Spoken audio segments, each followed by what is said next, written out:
mudar a espessura do traço de uma forma geométrica no Inkscape. Olá, bem-vindos a mais um vídeo da Rata DCC. Neste vídeo vamos aprender como mudar a espessura do traço de uma forma geométrica no Inkscape. Estamos com o Inkscape aberto no novo documento. Inserimos um retângulo na área de trabalho.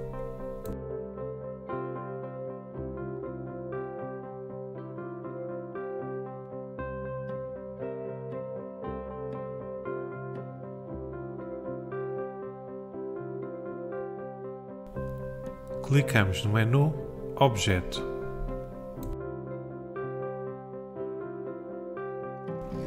Clicamos em Preenchimento e Traço.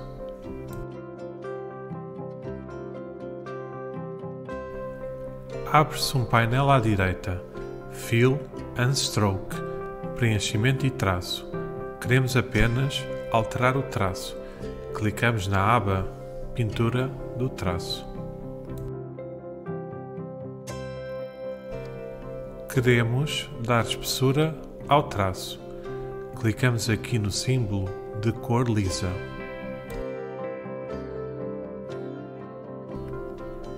Clicamos na aba Estilo do traço.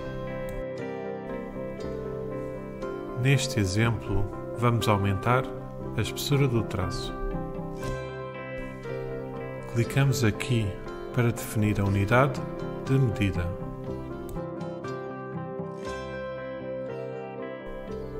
Clicamos aqui para aumentar a espessura.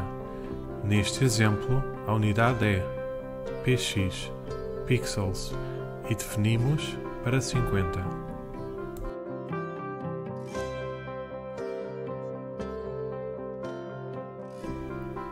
Depois das alterações feitas, podemos fechar o painel Preenchimento e Traço.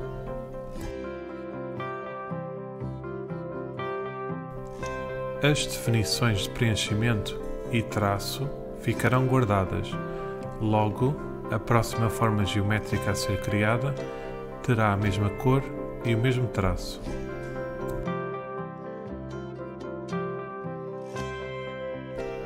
Espero que tenham gostado. Se tiverem dúvidas, coloquem nos comentários. Para mais vídeos tutoriais sobre o Inkscape ou sobre outros programas, sigam o nosso canal. Obrigado!